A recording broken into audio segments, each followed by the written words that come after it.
Okay, so today we're diving into something that honestly sounds a bit like science fiction, but it's very real and quite serious.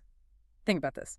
A danger that's completely invisible, no color, no smell, totally natural, actually. And it could be building up right now in the one place you feel safest, your home. We're talking about the leading cause of lung cancer for non-smokers in Canada. It's pretty startling stuff. We are indeed talking about radon gas. Hmm. And the material we're looking at today zeroes in on people who are really on the front lines of housing information, realtors. They're in a unique position because they're dealing with this significant public health risk, radon, where awareness is just, well, is shockingly low considering the stakes. Yeah, it's a strange situation, isn't it? You have this known hazard, it's widespread. I mean, most Canadian homes have never been tested for it, but nobody's really talking about it. It's not dinner table conversation. Right. So that's our mission for this deep dive. We want to understand, how this hazard gets into homes in the first place, starting literally from the ground up. And crucially, why aren't more people aware? We need to unpack the role that professionals like realtors can and really should play in getting people to test and fix the problem if needed. We have to put a spotlight on this silent killer. Okay, let's nail down the basics first. You called it the silent killer. We know it's colorless, odorless, but why is it considered so urgent? What makes it so dangerous? Well, the urgency comes from how it works. It's all about long-term exposure. It builds up damage slowly over many, many years, so you don't feel anything, you don't notice anything, until potentially it's way too late. And the stats are stark. Yeah. It is the #1 cause of lung cancer for people who have never, ever smoked. And for smokers, it's the second biggest cause after smoking itself.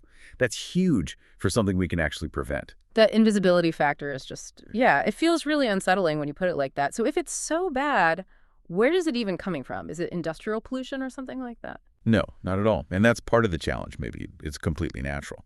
Radon gas is produced by the natural decay of uranium, which is just, Yeah. it's present in rock and soil pretty much everywhere across the country. It's just geology. Okay, so it's being generated underground constantly. How does it get from deep in the earth through a concrete foundation and into my living room? Seems like I'd have a hard time getting through solid concrete. That's where your house itself plays a role. Ah. The physics of the building. Radon gas seeps in through tiny openings, small cracks in the foundation, gaps around pipes, sump pumps, you name it, any little entry point. And once it's inside the basement or the lowest level, it gets drawn upwards into the rest of the house. There's something called the stack effect. Stack effect. Okay, can you break that down a bit? Sounds a bit technical. Yeah, sure. Think of your house, especially in the winter when it's all closed up, acting like a very slow chimney. Warm air inside rises, right?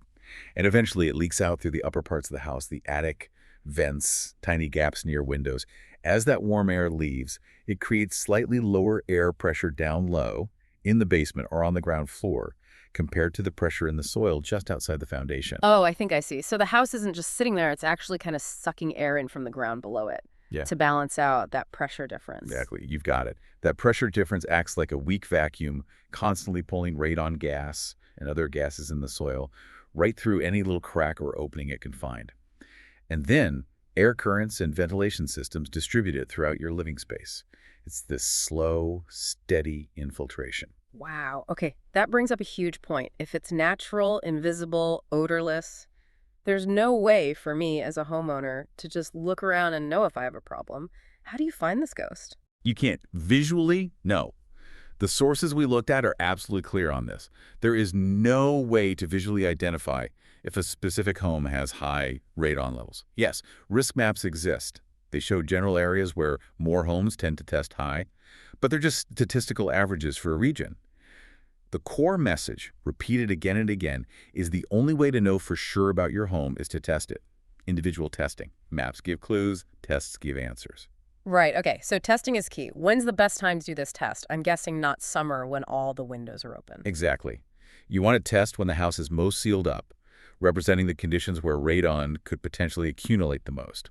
So that usually means the cooler months, late fall, winter, early spring, when you've got the doors and windows shut tight against the weather for extended periods. That gives you the most accurate picture. And what's involved in testing? Is it some complicated, expensive setup? No, it's actually surprisingly straightforward and generally not that expensive. There are basically two main types of tests you can get. Short-term tests, they usually run for maybe 2 to 7 days. They give you a quick snapshot. But the preferred method, sort of gold standard, is a long-term test. That runs for 3 months, sometimes up to 6 months. This gives you a much better average reading because it covers different weather patterns, how you use your house day to day, that kind of thing. And the measurement unit is really important. It's measured in becquerels per cubic meter. BQM. Okay, that sounds very scientific.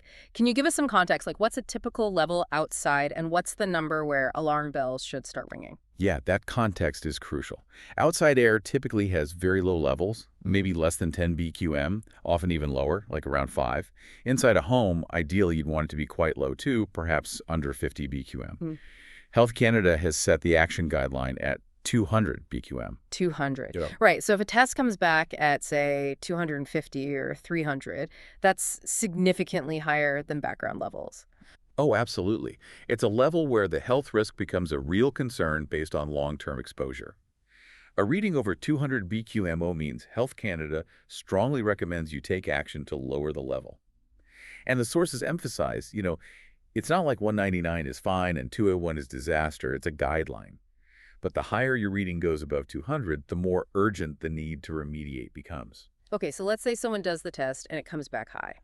The source material did say the good news is that fixing it, mitigation, is relatively simple. That's encouraging. But how do you actually stop this invisible gas coming up from the ground? Yeah, that is the good news. The solutions are well understood and generally quite effective. There are sort of 3 main approaches for existing homes. The first and simplest step is often sealing. Going around and sealing up obvious entry points, cracks in the floor, openings around pipes, the sump pit cover.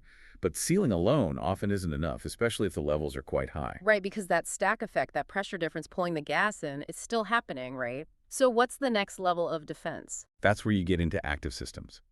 The most common and effective method is called subslab depressurization, or sometimes active soil depressurization. Basically, you install a pipe through the basement floor slab, run it outside, and connect it to a special fan that runs continuously, very quietly. What it does is create suction underneath your basement floor. It draws the radon gas from the soil before it can even enter your house and vents it harmlessly outdoors, usually above the roofline. Huh. So you're basically intercepting it underneath the house, like installing a dedicated radon vacuum cleaner under the foundation. That's a great way to think about it, yeah. It tackles the problem at the source. The third method you mentioned was ventilation. Yes, increasing ventilation, how does that work? Well, you can install or upgrade a heat recovery ventilator, or HRV. These systems bring fresh air into the house while exhausting stale air out, and they recover some of the heat in the process. More fresh air helps dilute the radon concentration inside. Though for really high levels, the subslab depressurization is usually considered the most direct and reliable fix. Now, here's where it gets a bit counterintuitive. We're building new homes to be super energy efficient, really airtight, but the sources suggest this might actually make the radon problem worse. How does that work? Yeah, it seems like a paradox, doesn't it? Yeah. It's kind of an unintended consequence of trying to do something good saving energy. New building codes demand a really high degree of air sealing. We're making houses incredibly tight to prevent drafts and heat loss, which is great for your energy bills. Yeah. But if radon does get into that super sealed house, it can't easily escape. It gets trapped inside, potentially leading to much higher concentrations than you might find in an older, leakier, draftier house. Ah, okay. So the tight seal keeps the heat in, but it can also keep the radon in if it finds a way past the foundation seal. So are builders doing anything about this now? They are, thankfully. Building codes are adapting.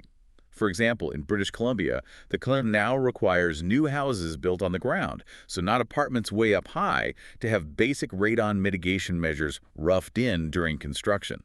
This usually means putting in a good vapor barrier under the slab and installing a capped pipe that runs from beneath the slab up to an accessible point. It makes it much, much cheaper and easier to add the fan later and activate the full sub-slab depressurization system if post-construction testing shows it's needed. That makes sense. Build it efficiently, but also build in the safety net just in case. A belt and suspenders approach. Exactly. It's about sealing the foundation really well to prevent entry in the first place, but also having that rough-in ready as a cost-effective backup. It's becoming essential design for healthy homes. And this all connects back to how we live now, doesn't it? The whole work-from-home shift, that must change the risk equation for a lot of people. Oh, dramatically. Think about it. Historically, many people spent 40-plus hours a week in office buildings or other workplaces, which often have different ventilation systems and might be lower risk overall than, say, a basement. Now, millions are spending almost all their time, including their full work week, at home, often working in, guess where?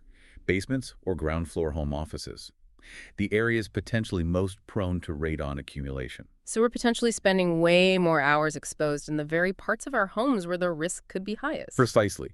Your total exposure time, your potential dose, could be significantly higher now than it was pre-pandemic, even if the radon level itself hasn't changed.